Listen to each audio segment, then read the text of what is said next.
Monsieur Giscard d'Estaing. Oui, merci Monsieur le Président, mes chers collègues. Effectivement, à la suite de la fusion des deux régions Auvergne et Rhône-Alpes, il nous revient tout naturellement de choisir le nom de notre collectivité, puisqu'il s'agit pour l'instant, comme cela apparaît sur tous les documents, d'une signature provisoire.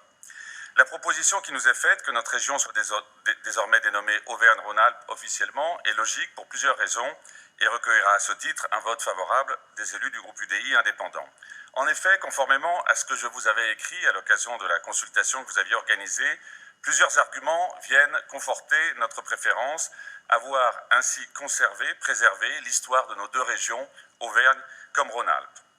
Ensuite, pour une raison alphabétique, dans un monde où le numérique revêt une importance de plus en plus prépondérante, doter notre région d'un nom qui commence par la lettre A lui donnera également un avantage en termes de référencement sur Internet et sur le plan de l'économie numérique.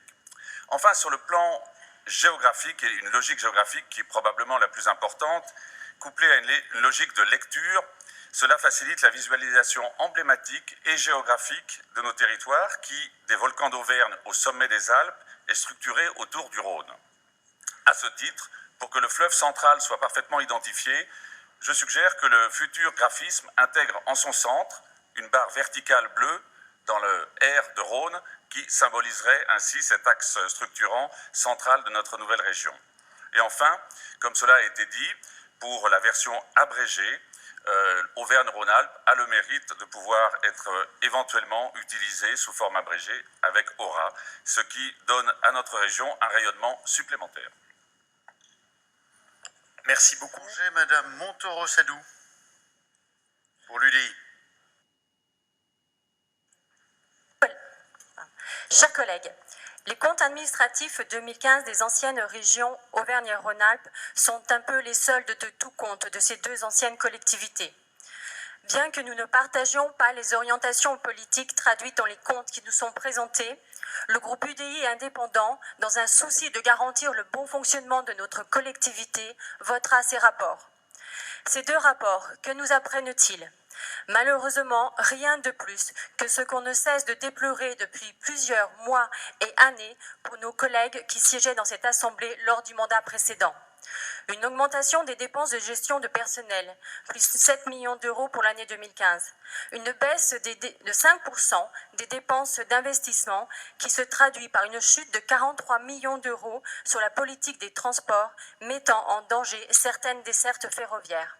L'incapacité de reverser 15 millions d'euros de fonds européens au territoire. Si les exemples ne manquent pas, je ne veux pas me livrer à une exégèse de la gestion périlleuse qui fut celle de l'ancienne majorité, mais profiter de cette discussion pour tirer une énième fois la sonnette d'alarme sur la situation financière de nos collectivités en général. Auvergne comme Rhône-Alpes n'échappe pas à ce constat. La responsabilité en revient en premier lieu à l'État qui, sous couvert de vouloir réduire la dépense publique, transfère mois après mois de nouvelles compétences aux collectivités sans en transférer les ressources et qui ponctionne toujours plus sur les compensations fiscales qu'il avait accordées historiquement pour les réduire à peau de chagrin. Dès lors, il est facile pour le gouvernement de se vanter de faire des économies. Mais la frontière entre la facilité et la lâcheté est parfois ténue. Quand posera-t-on enfin le vrai débat de l'autonomie financière ? Les collectivités locales s'entendent à participer aux efforts, mais pas au prix de se retrouver fragilisées. Elles ne veulent plus être considérées comme de simples variables d'ajustement. Aujourd'hui, on ne peut plus le réfuter, c'est le principe même de la libre administration des collectivités territoriales qui est en danger puisque plusieurs d'entre elles se trouvent au bord de la faillite. Face à cette situation préoccupante, les collectivités n'ont plus le choix, elles doivent s'adapter, faute de quoi la situation peut se dégrader brutalement. Et y regarder de plus près, c'est le risque qu'encourait Rhône-Alpes à moyen terme. Même si je vous l'accorde, les indicateurs ne sont pas catastrophiques, ils se sont détériorés avec une chute des capacités de financement propre de 10% en 4 ans, des investissements bien inférieurs aux autres régions et une dette qui commençait à s'envoler. La liste ne s'arrête pas là, puisqu'il faut bien évoquer la gestion non maîtrisée des coûts de construction et de fonctionnement de ce bâtiment, symbole d'un manque de suivi et de volontarisme politique, mais nous y reviendrons tout à l'heure. Finalement, le plus grave dans tout cela, c'est qu'on en vient à se demander si vous comptiez inverser la courbe. Je sais bien que l'inversion des courbes, c'est un sujet sensible au Parti socialiste, mais là, en relisant récemment votre programme électoral, j'étais stupéfaite de voir le catalogue de dépenses non financées que vous promettiez si vous étiez élu. Vous auriez alors tranquillement continué de creuser la dette, de réduire la capacité d'autofinancement de la collectivité jusqu'à épuisement. Décidément, il y avait un besoin de changement et les électeurs ne s'y sont pas trompés. La folie, c'est se comporter de la même manière et s'attendre à un résultat différent, disait Albert Einstein. Il ne vous aura pas échappé que depuis 6 mois, la nouvelle majorité s'efforce parfois, non sans crispation, de se comporter tout à fait autrement pour que l'an prochain, à cette même place, nous proposions des résultats bien différents. Je vous remercie.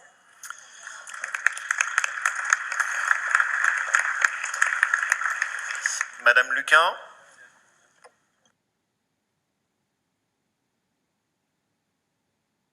Monsieur le Président, mes chers collègues, l'idée recherchée à travers ce plan n'est pas celle qui consisterait à créer des stations de ski de basse altitude sorties de nulle part, mais bien d'améliorer l'offre existante et pérenniser l'attractivité touristique des stations de ski déjà éprouvées ces dernières années par des hivers peu rigoureux, entraînant de grandes difficultés économiques pour les hôteliers, restaurateurs et l'ensemble des activités saisonnières.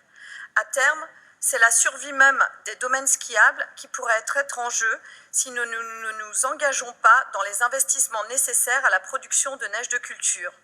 Alors que nos voisins italiens, autrichiens ont plus de la moitié de leurs domaines skiables équipés d'enneigeurs artificiels, notre pays reste à la traîne avec seulement 30% des pistes concernées. Le soutien de la région aux différents projets, limité à 30% du montant des projets, apparaît donc comme juste et proportionné.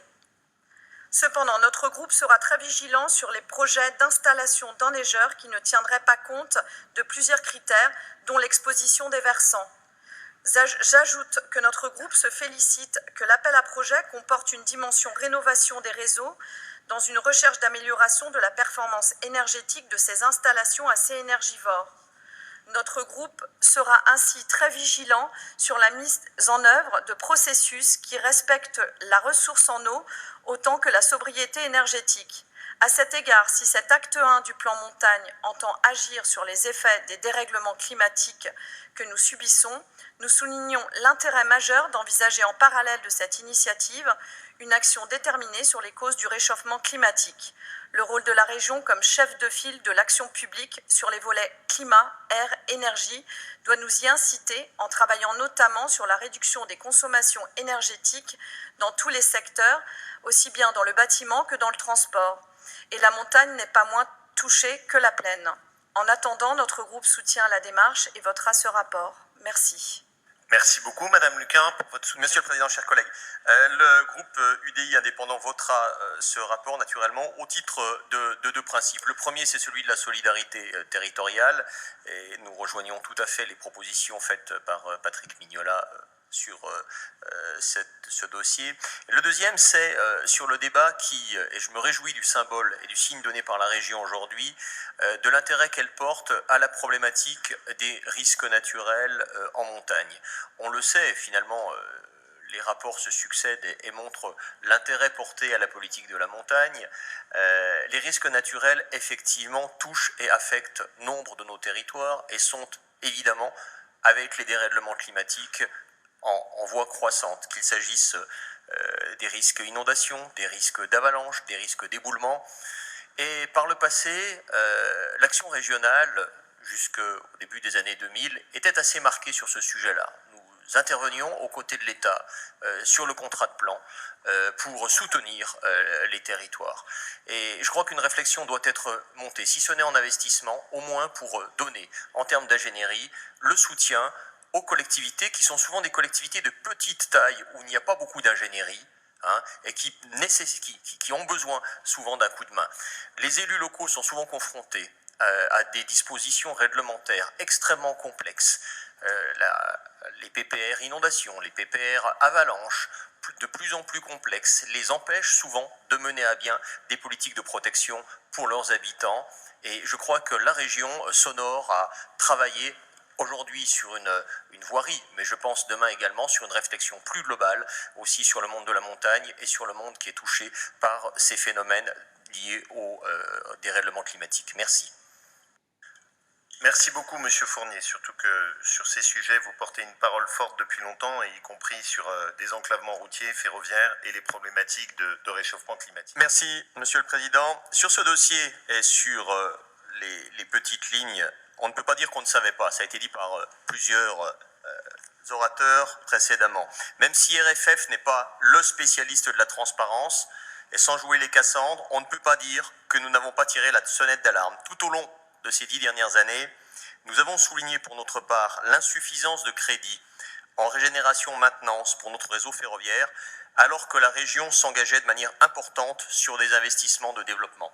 Entendez-moi bien, il ne s'agit pas de remettre en cause ces investissements de développement, mais de regretter l'insuffisante pression exercée par la région et les régions françaises au niveau national, dans une logique globale de négociation des investissements et du contrat de plan, comme nous l'avions fait d'ailleurs ensemble et voté ensemble dans le contrat de plan État-région 2000-2006, où nous avions obtenu un engagement écrit de la SNCF à l'époque. Que faire maintenant? 3 propositions pour sortir de l'impasse. D'abord, avoir une vue de l'ensemble du réseau ferroviaire régional avec une perspective objective et réaliste de travaux à réaliser à un horizon de 20 ans. Pas seulement sur les petites lignes, également sur les lignes importantes et qui génèrent du trafic. Avoir également, en annexe au CPER en cours de renégociation, un engagement sur la maintenance-régénération venant de l'État et de SNCF Réseau. On donne de l'argent, il faut qu'ils nous en donnent également. Et puis enfin, la clé et la solution, à mon sens, à notre sens, passe par le changement du référentiel ferroviaire. C'est la clé et c'est la solution. Pourquoi? Parce que lorsqu'on a un coût kilométrique du réseau TER qui est à 24 € le train kilomètre, et qu'on voit la Deutsche Bahn qui le produit à 12 €, je crois qu'il faut se poser un certain nombre de questions. Sinon, on aura les plus grandes difficultés à continuer à financer nous-mêmes l'intégralité des petites lignes, des moyennes lignes, et quand même, n'en déplaise à certains, des grandes infrastructures comme le Lyon-Turin qu'il faudra bien réaliser. Merci. Merci beaucoup, Monsieur Fournier. Bon, 60 avec la présentation faite par Éric Fournier. Oui, monsieur le Président, chers collègues, la loi NOTRe du 9 août 2015 a transféré aux régions la compétence en matière de planification des déchets. Cette nouvelle compétence a de nombreuses conséquences. La première d'entre elles, c'est que nous allons devoir élaborer un plan régional de prévention et de gestion des déchets, incluant notamment un plan d'action sur l'économie circulaire. Cette compétence, surtout, amène la région à se positionner sur une thématique présentant de très forts enjeux. Le développement de nouvelles voies de valorisation énergétique, comme la méthanisation, les combustibles solides de récupération, la création d'installations territoriales dédiées en lien avec la politique énergie et la politique agricole, la méthanisation, le compostage permettant de renforcer la résilience des exploitations agricoles, l'augmentation des flux pour les filières de valorisation matière avec l'extension et l'intensification des différentes collectes sélectives. Ce sont pour la région autant d'opportunités de développement, notamment pour les flux suivants, les biodéchets, les plastiques, les emballages papier et les déchets du BTP. Concrètement, il s'agit d'accompagner la transition du territoire régional vers un modèle économique où l'essentiel des déchets sera devenu une ressource locale, permettant par conséquent de renforcer sa compétitivité et sa résilience. Parallèlement, nous allons engager, au titre de la loi pour la transition énergétique, un schéma régional de la biomasse qui vous sera présenté à l'automne et qui définira des objectifs de développement de l'énergie biomasse en tenant compte de la quantité, de la nature et de l'accessibilité des ressources disponibles. Il s'agit donc aujourd'hui de lancer, de donner le top départ de ce chantier qui va être un chantier important. Je rappelle que la compétence auparavant était exercée par les départements et que les départements en Auvergne-Rhône-Alpes, eh bien, on va le dire, ont pratiqué de manière différente cet exercice sur la compétence déchets. Les schémas qu'ils ont développés ne sont pas tous homogènes, loin s'en faut. Des schémas et des plans sur les déchets non dangereux, des plans sur les déchets du BTP. Certains départements les avaient approuvés, d'autres étaient en voie d'élaboration, d'autres encore en voie de réflexion. Donc il s'agit d'harmoniser l'intégralité de ces schémas et de définir, évidemment, des objectifs quant à ce nouveau plan régional. Je reviendrai tout à l'heure à cette notion d'objectif qui a d'ailleurs donné lieu à un dépôt d'amendement de la part d'un groupe de l'Assemblée. Il ne s'agit pas, quand on lance une démarche, de définir, à mon sens en tout cas, des objectifs a priori. On est bien sur un travail petit 1 de recensement, deuxièmement d'élaboration de méthodes, et ensuite effectivement nous reverrons, c'est ce que le président souhaite, et je crois qu'il nous faut faire cet exercice dans le bon sens, nous revoir cet automne sur à la fois le lancement du schéma biomasse et sur la définition très précise des objectifs que nous avons. Évidemment, nous ne saurions faire moins que la loi, et on fera sans doute plus, mais on fera sans doute plus de manière qui est adaptée à notre région, et je le disais, aux filières de valorisation que nous avons choisi de porter et de mettre en avant, comme la biomasse, comme c'est l'ensemble des outils régionaux qui permettront également de développer de l'économie. Nous avons donc à travailler en relation avec les départements, en relation avec l'ensemble des producteurs de déchets, des filières qui sont très structurées en Rhône-Alpes, et à lancer ce vaste chantier. C'est l'objet de cette délibération qui nous permettra également sur les 2 prochaines années de mobiliser des financements régionaux, de solliciter des aides auprès de l'ADEME, puisque 50% du plan peut être financé avec des crédits ADEME, et de définir des modalités de gouvernance nous permettant d'élaborer ce qui constituera un schéma essentiel pour la région et surtout des schémas valorisants pour nos industriels et pour une réduction et une production de déchets en faveur de l'économie circulaire. Voilà, Monsieur le Président, quelques mots, le propos introductif à ce dossier, vous incitant donc à lancer ce schéma régional des déchets.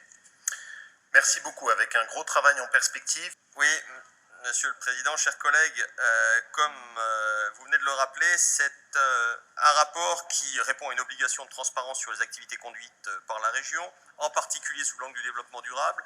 C'est une simple communication. Alors c'est vrai que cette année, cette communication revêt quelques dimensions particulières. Tout d'abord, il appartient à une nouvelle mandature de vous présenter ce qui a été fait par la mandature précédente en matière de développement durable, ce qui est forcément un exercice paradoxal et délicat.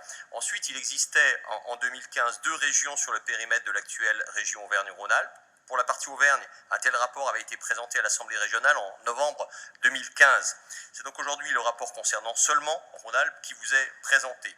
Ce rapport se compose de 2 parties principales, fonctionnement de l'administration politique régionale. Dans chacune d'entre elles, il s'efforce de voir comment les 5 finalités du développement durable ont été prises en compte. La lutte contre le réchauffement climatique et la protection de l'atmosphère, la préservation de la biodiversité et la protection des milieux et des ressources, l'épanouissement social, la cohésion sociale et la solidarité entre territoires et générations, les dynamiques de développement suivant les modes de production et de consommation responsables. À la lecture de ce rapport, il faut reconnaître que l'intégration du développement durable dans le fonctionnement de l'administration et dans la mise en œuvre des politiques publiques relevait certainement d'une attention sincère, mais que cela ne s'est pas pour autant nécessairement fait avec une logique de simplicité ni de lisibilité de l'action régionale. Ainsi, par exemple, un plan climat a bien été élaboré conformément à la loi, mais celui-ci a tout de même été, on le voit, d'une grande lourdeur. Donc sans remettre en cause la bonne volonté qui a guidé à son élaboration, force est de constater que le législateur a bien fait les choses, lui qui a décidé maintenant au titre de la loi transition énergétique que cet exercice serait réservé aux intercommunalités avec des plans climat, air, énergie. Je pense qu'il faut surtout se projeter dans l'avenir à la lecture de ce rapport et dire que la question du développement durable à l'échelle régionale relèvera beaucoup plus maintenant de nos nouvelles compétences et du rôle affirmé de chef de file que la loi MAPTAM confie à la région. La région, désormais, est le chef de file en matière de climat, d'air, d'énergie, de biodiversité et, on le savait déjà, d'aménagement du territoire. Dans ces domaines, la région sera ainsi amenée à définir ses propres ambitions régionales et à coordonner l'action des collectivités pour atteindre ces grands objectifs. C'est ce qu'on a présenté tout à l'heure sur le lancement du plan déchets. On définira les objectifs, évidemment, ultérieurement. C'est toute la vocation du futur schéma régional d'aménagement et de développement durable du territoire, le SRADET, qui a été rendu obligatoire par la loi NOTRe et qui devra être élaboré dans les 3 prochaines années. Gros travail en perspective. Comme son nom l'indique, ce schéma devra traiter de la vision que nous voulons pour l'aménagement du territoire régional, mais aussi et surtout s'inscrire dans une perspective de développement durable intégrant les questions d'énergie, de climat, de biodiversité et d'intermodalité. Voici, Monsieur le Président, en guise de présentation de ce rapport. Je vous remercie. Merci beaucoup, monsieur. J'ai une demande de parole de monsieur Orias. Monsieur le Président, chers collègues, la commission formation initiale et lycée, dans ses débats, a été très motivée, comme vous pouvez l'entendre, par la proposition de l'exécutif exprimée par notre vice-présidente Béatrice Berthoud de récompenser l'effort et le mérite. Effectivement, pour 2016, il est important de montrer par un signe fort l'engagement régional auprès des bacheliers méritants ayant obtenu la mention très bien, et cela bien sûr s'ils en font la demande. Par ailleurs, la partie 2 du rapport, pour une aide pour des jeunes ayant accompli un parcours exceptionnel, a fait l'objet d'une très grande adhésion des membres de la commission. En plus, comme le rappelle souvent Sandrine Schex, déléguée aux handicaps, il est important de reconnaître et de mettre en avant pour 2017 le mérite de celles et ceux qui, par leur travail et leur volonté, malgré certains critères défavorables, arrivent à un bon résultat par leur persévérance, leur courage et l'effort permanent pour arriver à se donner toutes les chances pour une réussite nécessaire pour le bien vivre dans notre société. Merci beaucoup, Monsieur le Président. Merci beaucoup. Je tiens à remercier Sandrine Schex, qui a beaucoup contribué à notre travail et à notre approche conjointe dessus, et qui a notamment été à l'origine de cette volonté d'ajouter, avec l'amendement qui vous est présenté, la possibilité aussi, par le biais des proviseurs, des chefs d'établissement et des équipes pédagogiques dans les établissements, de reconnaître des élèves particulièrement impliqués dans leur lycée, sous tous les domaines, aussi bien des élèves méritants qui ont combattu le handicap pour avoir une réussite, que d'autres qui sont investis dans la vie de l'établissement, qui ont accompagné d'autres de leurs compatriotes, et je pense que c'est très utile qu'on tienne les deux bouts. Monsieur Champel, vous avez la parole. Monsieur le Président, chers collègues, l'instauration de bourses au mérite pour les bacheliers méritants correspond non seulement à une concrétisation de notre engagement électoral, mais surtout à notre vision de la méritocratie, puisqu'elle encourage l'effort et récompense l'excellence. C'est pourquoi le groupe UDI votera naturellement en faveur de ce dispositif qui participe à rendre notre système scolaire moins inégalitaire et plus méritocratique, et nous avons tous conscience ici de l'immensité de la tâche, surtout après les récentes mesures prises par le gouvernement. Nous ne pouvons d'ailleurs qu'être satisfaits que vous ayez inclus à ce rapport notre proposition d'entendre les bourses aux jeunes ayant eu un parcours exceptionnel, car il est essentiel, dans un objectif de justice et d'équité toujours, d'encourager celles et ceux qui réussissent malgré les inégalités que l'on peut rencontrer dans la vie. Pour autant, nous souhaitons que l'exécutif puisse encore aller plus loin dès l'année prochaine pour que davantage de bourses soient modulées et attribuées sur critères à des jeunes dont les résultats seraient peut-être moins probants, mais dont le parcours a été émaillé par des difficultés personnelles, telles un handicap, ou d'épreuves douloureuses comme la perte d'un parent au cours de l'année scolaire. Aussi, le groupe UDI souhaite participer de manière constructive à la définition de critères d'attribution de ces bourses, aux côtés de la vice-présidente Mme Béatrice Berthoud et de la conseillère déléguée au handicap, Mme Sandrine Schex.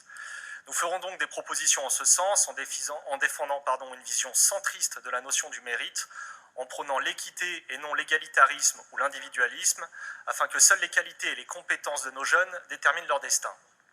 Nous nous devons en effet de récompenser l'effort et l'excellence au regard des difficultés que chacun peut rencontrer dans la vie et que la région peut aider à surmonter. Et nous nous réjouissons à cet égard de l'amendement que le président et la vice-présidente ont bien voulu nous présenter. Je vous remercie. Merci beaucoup, Monsieur Champel. Et ce qui me permet de souligner d'ailleurs que ça a fait l'objet en amont du travail avec le groupe UDI, puisque c'est vous qui avez été moteur sur cet ajout par rapport à ce qu'était le travail initial que nous avions. Madame Masboeuf. Oui, merci Monsieur le Président. Chers collègues, en lisant le rapport de la Chambre régionale des comptes sur la gestion des rails, j'ai eu tout simplement l'impression de lire un rapport d'autopsie dans lequel on découvre que la victime était malade et que malgré de nombreux symptômes et appels à l'aide, ses médecins refusaient de lui administrer le traitement approprié.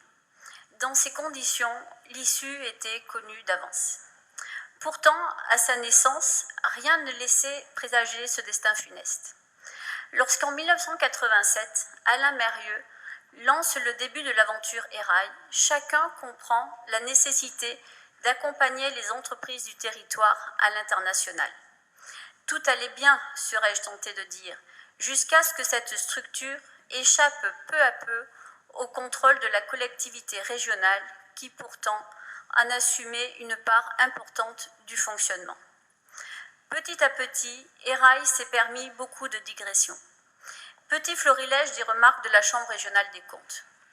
Aucun budget prévisionnel élaboré ni présenté en assemblée délibérante. Pas de règlement intérieur alors que les statuts de l'association en prévoyaient pourtant un. Des subventions non conformes à la réglementation. L'absence de contrôle de la région sur l'activité de l'association. Ce dossier est finalement celui de l'impuissance politique, mais aussi du manque de courage et de copinage. Je veux dire ici très clairement aux représentants de l'ancienne majorité, la permissivité dont vous avez fait preuve vis-à-vis des rails n'est pas à la hauteur de ce que chacun est en droit d'attendre des élus et ne fait que renforcer le sentiment de défiance qui s'exprime chaque jour, élection après élection, scandale après scandale. Et je voudrais rendre hommage à ceux qui, sur ces mêmes bancs, lors du dernier mandat, n'ont eu de cesse de vous alerter, de vous questionner et même de mettre en cause votre complaisance vis-à-vis de ces dérives. Car oui, votre passivité est devenue au fil du temps de la complaisance vis-à-vis d'un système que vous n'avez jamais eu ni le courage ni la volonté de combattre et d'enrayer.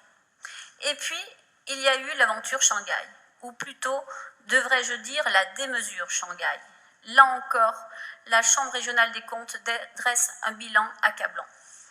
On y apprend par exemple que la convention qui liait la région à Erail n'incluait pas les financements à Shanghai et ne contenait pas un mot sur l'exposition universelle. On y apprend aussi que la décision d'engager la région dans l'exposition universelle a été prise unilatéralement par le président et pas... excusez-moi. Oula. Et pas un mot, si vous me permettez, pour un mot, si vous le permettez, sur le rapport de la gestion de la région entre 2010 et 2014. Là encore, le gâchis financier est omniprésent et l'absence d'efforts pour maîtriser certains coûts est tout simplement incompréhensible. La dégradation de la situation financière aurait dû appeler il y a plusieurs années des choix budgétaires rigoureux qui n'ont pas été faits. La construction de cet hôtel de région, avec les défauts de conception que nous connaissons tous, illustre à elle seule la mauvaise gestion qui a été menée ces dernières années.